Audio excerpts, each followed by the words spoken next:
Good evening and welcome to our bulletin of BCN News for tonight. Leading our news, invited guests gathered at the scenic Matawai Resort yesterday evening for the premiere screening of the film Vai.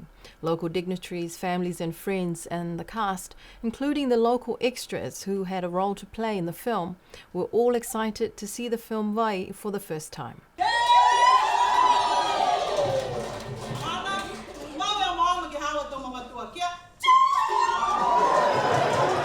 The event was made possible by the support of the New Zealand Ministry of Foreign Affairs and Trade through the New Zealand High Commission's office in Niue.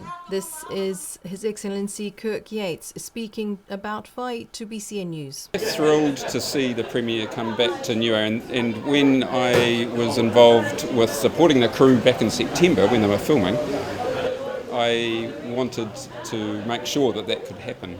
And with the support of Bright Sunday, the promoters and the producers, and of course Diana, who is the director, we were able to find some funds through Foreign Affairs and Trade and bring the premiere back to the Pacific, Niue, Tonga, Fiji, and so yeah, we're really delighted to have it here.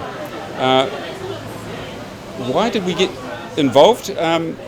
This is a unique movie, I think, because it involves a full cast of community Pacific Island actors, and in particular showcases the talents within Niue, if you like, and particularly women.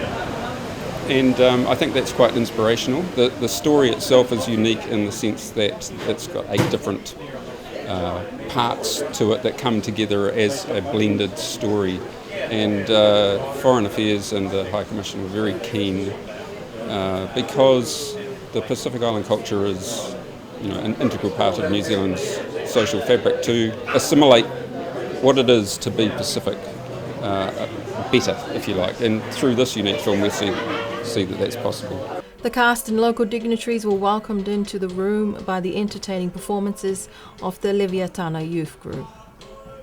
Vai is a film about female empowerment, depicting 8 moments of a Pacific woman's life, filmed in Fiji, Tonga, Solomon Islands, Cook Islands, Samoa, Niue and New Zealand. Niuean film director Diana Fuemana humbly accepted the accolades for her depiction of Vai, filmed in Niue last September. I'm a Niuean and I know nothing. I'm a Niuean and I know nothing. You people on Niue, you know everything, and that is your right as the people who are the guardians of this atoll. But thank you. It's an extreme pleasure to come back to Niue to show this film. I think of my father, Tongavale Fuimana, and my mother, Fale Malama, who lived their lives here. And I'm just very proud and very honoured that we have people here in Niue that continue to speak our language, practice our cultures, and allow us Niueans who do not live here to come home to a place that is your paradise. And I want to share in that paradise. So let me in. After the film ended, there was an entertaining and interesting questions and answer session with the cast and the director. The audience were given the opportunity to ask questions and to talk about their favourite part of the movie. Of course, no surprises there. Most said that their favourite part was of Niue. Which one was your favourite part of the movie? Niue, 100%. Here we go. But I also have to say thank you to you, the Reverend, because you came and blessed the day. It paves the safe pathway for us who are there, because when I went to Uluvehi, I also thought about our ancestors who were there before us, and before we start anything, we have to look back and acknowledge, and even thought about when I look at the waves, I look at the stairs up to the caves and thought about our mamatua who carry their canoes up this road, and hear me and Tonga Matawale, complaining about, walking, and, it's just the thought of our ancestors, yes, in Uluwehi. The evening was opened and closed by the Reverend Nuka Tauevihi from Mutalo, who also took the opportunity to ask Diana to please do a film about the arrival of the gospel to Niue. Would you be able to come back and make a film about the gospel of Niue?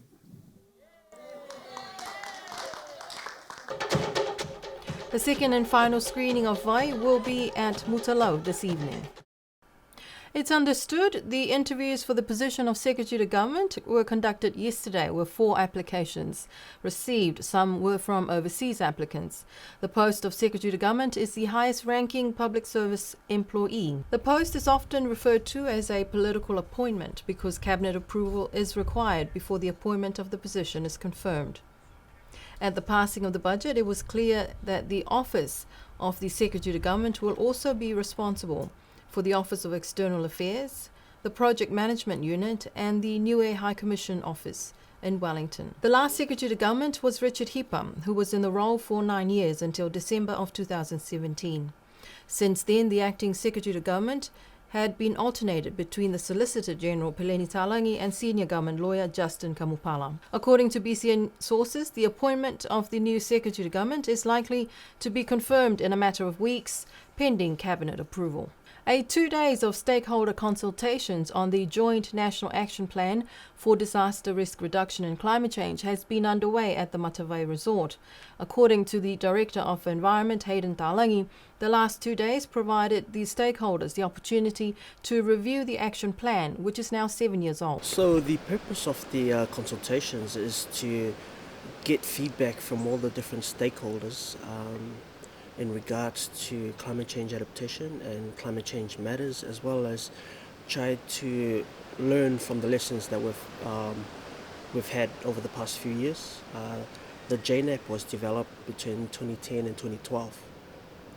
And since that time, there's just been so much changes, not only in government, but the turnover in staff, the different ministries have changed. So the roles, the responsibilities, and all the procedures, they've changed. So there was no point in pursuing and allocating resources to a document that had changed. It was better to wait and see how the transition progressed so that we can be more strategic in how we approach climate change. So this round of consultations, or the outcome is that we have a application that will go to GCF that will assist us to access some funding to implement activities on the ground. So the purpose of the different stakeholders is that everybody has different needs, everybody has different wants. But from the lessons from the past, are those lessons still relevant? What's changed since then, and how we can assist the different stakeholders to progress the activities. And this time around, we've got village councils, NGOs, as well as the private sector involved. Previously, those were stakeholders that we did not focus on previously. So this time around, they're involved, they're engaged, and that's what we want. We want feedback from them, so that the application that we get, it's for all the stakeholders to have access to, as well as the benefits will reach not only the government sectors and strengthen this government, but also the NGOs, village councils, as well as the private sector. Even though the original plan was not endorsed by Cabinet due to issues around the organisational changes with the Public Service Transformation Programme 7 years ago, some of the activities in the plan were implemented. For example, the Solar Energy Programme and the establishment of the National Disaster Management Office, as well as tsunami warning systems. The Director of Environment says that they are very pleased with the involvement and engagement from the stakeholders, both from government and from the community level, including the private sector. A small group were invited to attend a storytelling workshop for creatives conducted by the director of the Vai film, Diana Fuemana, and it was held at the New Zealand High Commission today.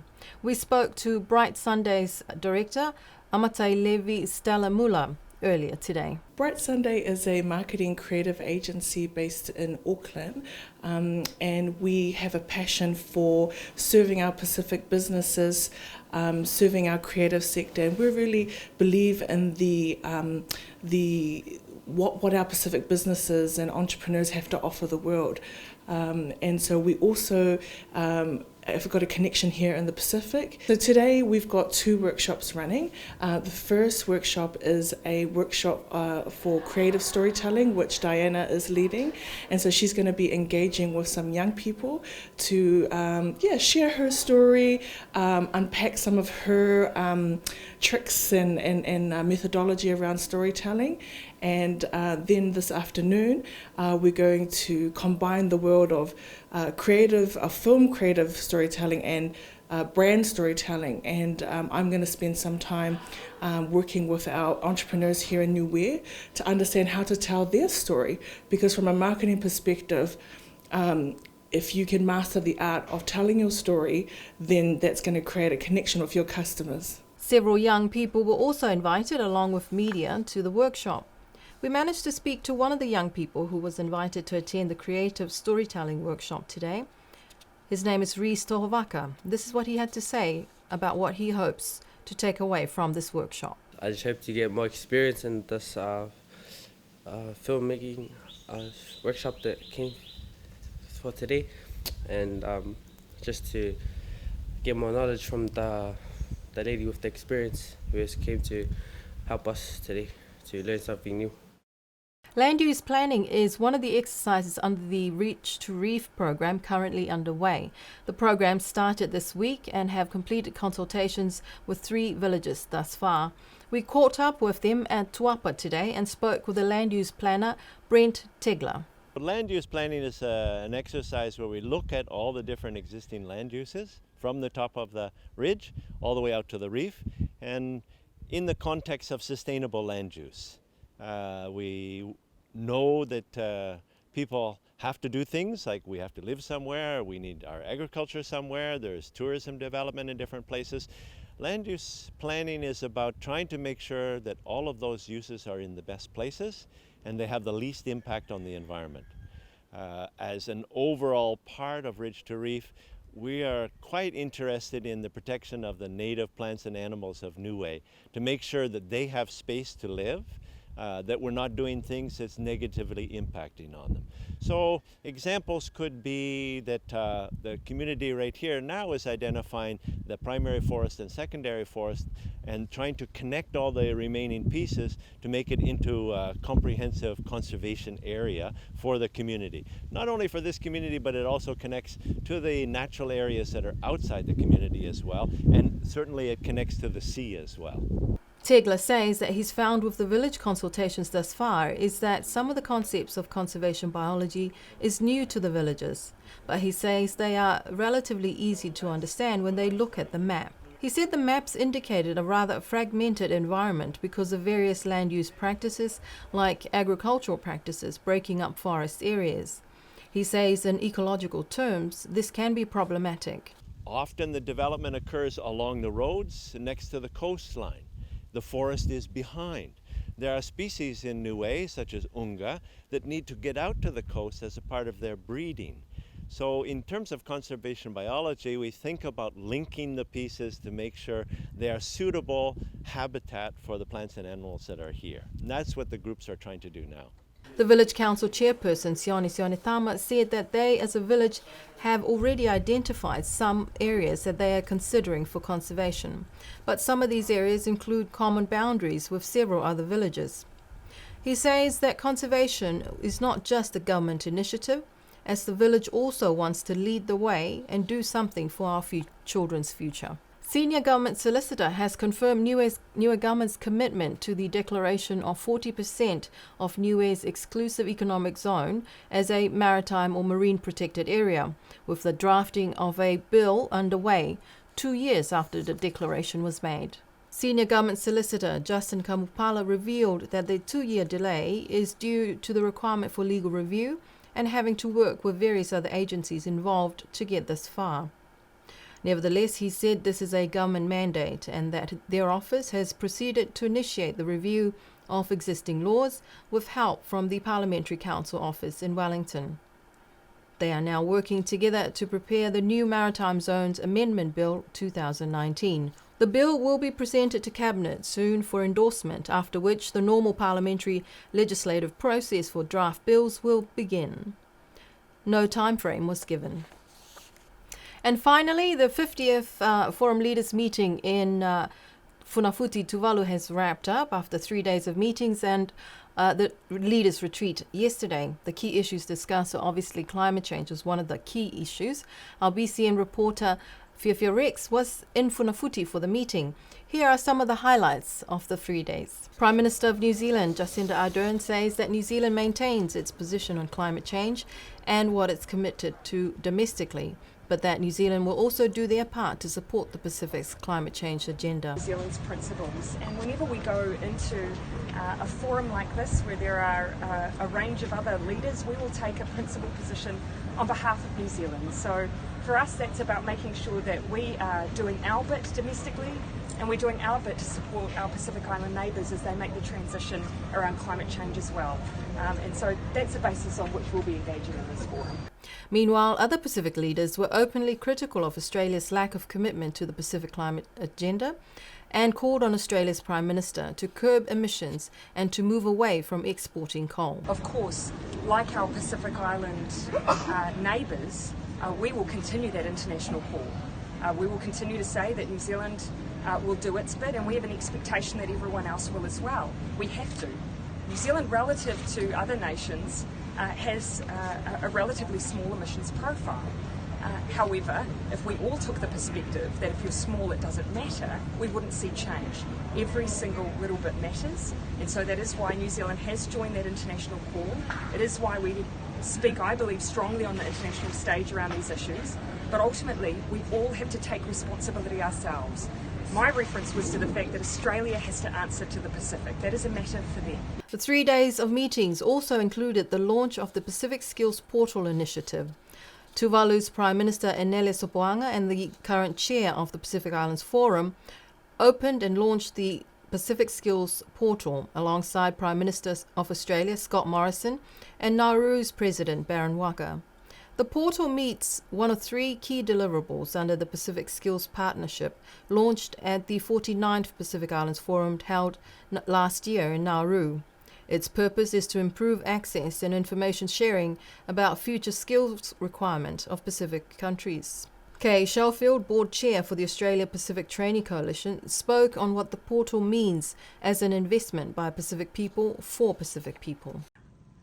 So the portal is intended to try and put in one place and get good alignment between what information we can get about jobs and what skills employers need, in what sectors they need them, at what levels they need them, in what countries they need them.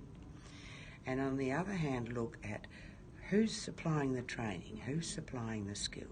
And that's our bulletin of BCN News for this evening. I hope you have a lovely evening. Good night.